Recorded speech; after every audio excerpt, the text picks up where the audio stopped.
Peace, y'all. What is good? I hope y'all having a lovely weekend, whatever time you're watching this. I just hope you're having a great day. I wanted to get into some of the tips that I have for being able to stay creative whenever like the budget might not be there, you might have bills piled up and all of these things that are kind of like stunting your creative growth. I just have some of the things that I've been through that I kind of feel like I should share in a way that can just help other artists feel seen and heard. Like everybody ain't out here with a $10,000 budget to just drop on anything. Some of us are really like digging to the bottom of the coin purse just to make ends meet. So if you're one of those type of artists or creatives, this is video for you. The first thing that I would say, which is not like a huge tip, but it is so important, like pay your rent first. All the other things, and I mean all the other things, you can figure that out later, but just make sure you secure your rent, because that is like root chakra energy. When you feel safe, you're more creative. And if you feel like you don't know if your bills are gonna be paid or if you don't know if you're gonna be evicted and stuff, that's the moments where it's just like, sheesh, like I can't even really comfortably create. I can't really be in that energy because I'm sitting here worried about, you know, when the lights is gonna get cut off or this, that, and third. But like, when you pay your rent first, all the other bills, like y'all, transparency, I was behind on my credit card bills, on my utility bills. I was even behind on my phone bill. Your girl just got all of that finally together. But this whole time, I've been able to be creative because I've really realized that like the necessity is to make sure that you're housed. All the other stuff you can catch back up on. So like that is A1 sauce. And I would say that going into the next tip is create at your house. I'm in the crib right now. This is me, Casa, y'all. I don't got no fancy studio. I don't got no, you know what I mean? Like, see, you see, I live right by a busy street. They got all this damn noise out here sometimes, but it's cool. We're gonna keep it rolling. You don't always gotta have the fancy studio or super big budget for music videos or content creation. Some of the best content creation that I've seen, like I'm talking about like millions of views, is people with a simple phone and they're either doing a meme or something that is relatable or something that is just like, you know, silly or something that they made themselves. Like, it's not a big production budget, videographer, editing team. It's that person with their phone and their creativity. Also, another thing to like maintain that creativity when you're in like a lack mindset or maybe seems like your finances aren't quite right is to use nature. Like, you don't always have to, if you want to shoot a music video or a short, go outside, go to like your local park, Google something close to you. You could literally have a friend who, they don't even have to be a videographer. You can have a friend and a cell phone. This is how I used to do it. I would buy my friend lunch and ask them to shoot like a reel for me or a small video. Something like that where it's like, okay, I have literally a $10 budget for this creation, but I'm gonna create and make something happen until I do have the budget to do, you know, my bigger visions. So don't let that stop you though. Just find nature, find a park, find like just a museum, a motif, something that in your city is like a little like different.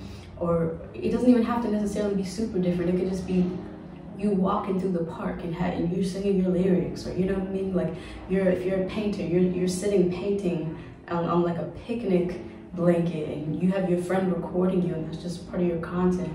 It's just, everybody always, or not everybody, but a lot of people think that content has to be this like deep, thought out, planned out thing. And sometimes some of the best moments are the ones where I don't put as much effort into them or as much money into them. So just work with what you have. If you just have a friend and you make like a music video with your friend and a phone until you get the budget, that's cool.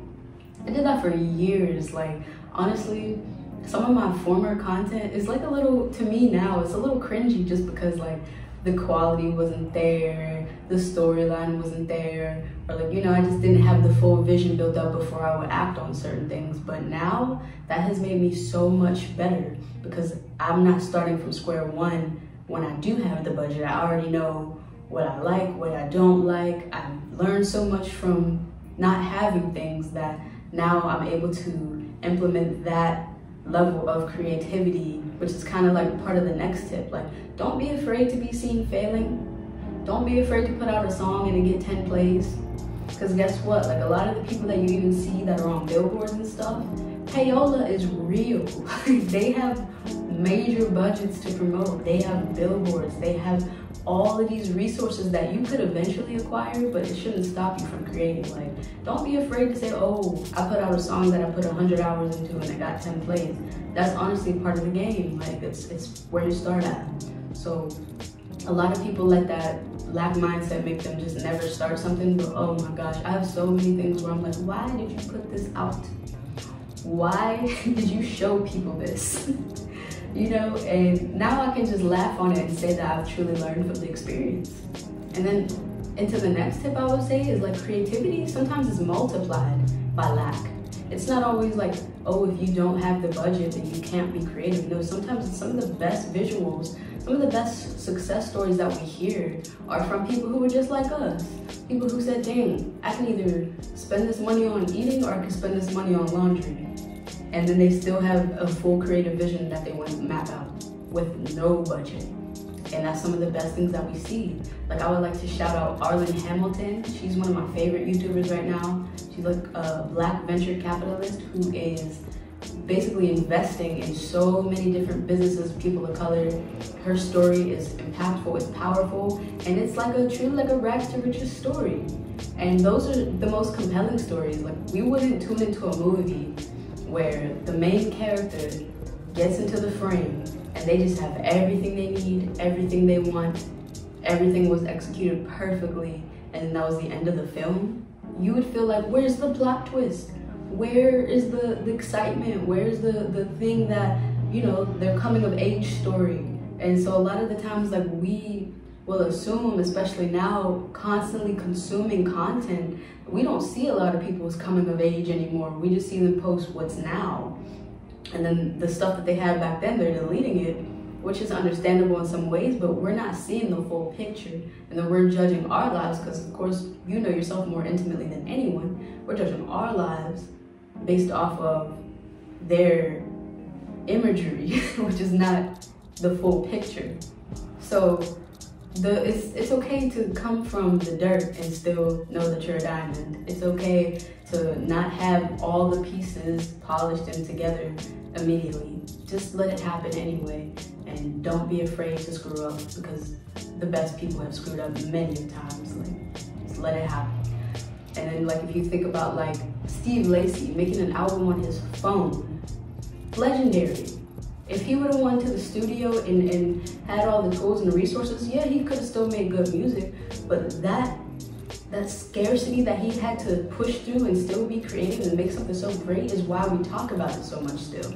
So don't be afraid to be like that. I learned the hard way sometimes that life doesn't always come with the tools prepackaged. You have to go out, you know, on like some Dora Explorer shit. You gotta go on the path to acquire the tools.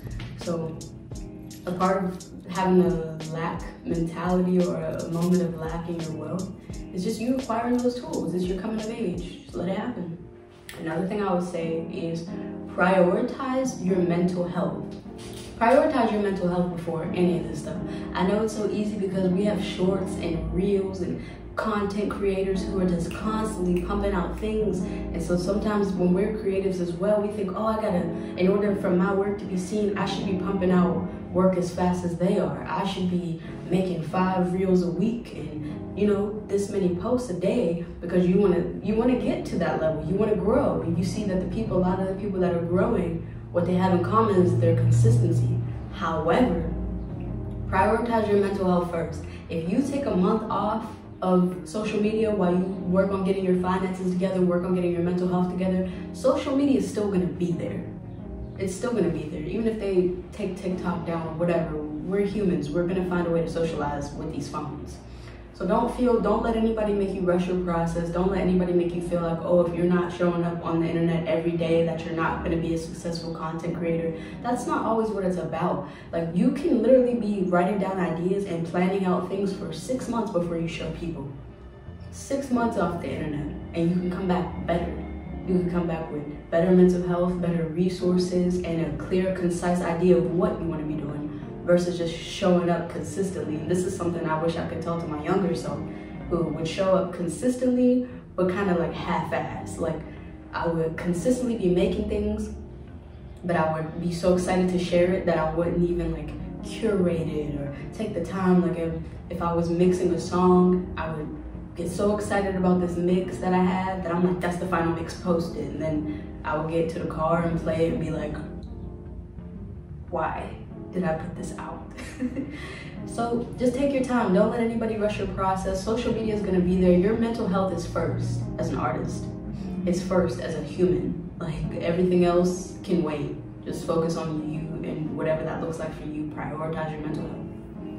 That goes into the next tip. Like, write your ideas down.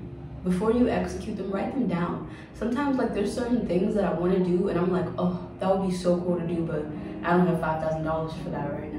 So what I'll do is I'll just get into my journal. I have a journal just for my creative ideas. I'll get into my journal. I'll write them down as detailed as I can think of it. Write it down as many details as you can, even if the budget's not there. I feel like when you write down things like that, that's showing the world, that's showing God that you have faith that even if you don't have the tools right now, you have faith that the vision can still happen because you're putting it on paper. That makes it more likely to happen. So write down all of your ideas, and then who knows, the budget could come to you out of nowhere. So definitely do that. And I would also say, going into the last tip, don't be afraid to ask for help. A lot of the times, like, we think that we're all suffering alone, and your neighbor could be looking great on Instagram and great on the internet and even great when you see them in person, but you never know what people are going through behind closed doors. You really don't. Like, so don't be afraid to ask for help. Don't feel shamed to ask for help. Everybody has needed to ask for help at one point or another, and you could either be the person who, you know how they say closed mouths don't get fed. You could be that person, or you could be the person that says, you know what, I'm struggling with this and I would like to have help. And I know that there are people out there that would like to help me. And a lot of the times I feel like I've had to go through that like shadow work of learning how not to feel like a burden when you're asking for help. But that was always my thing. Oh, I don't want to inconvenience anybody. Oh, I don't want to, you know what I mean? But ask for help. That's normal. You're not inconveniencing anybody that doesn't want to help you. Because if they don't want to help you, they can simply say no. And then if they do, that's not an inconvenience. So don't be afraid to stand up for yourself and your needs and ask for what you need. And that's pretty much gonna conclude my tips for this video, y'all. I appreciate y'all watching this. If you got this far, you are awesome, and I really sincerely do appreciate it. I'm gonna do the whole YouTuber like, share, subscribe, all of those things, and I appreciate you guys checking this out.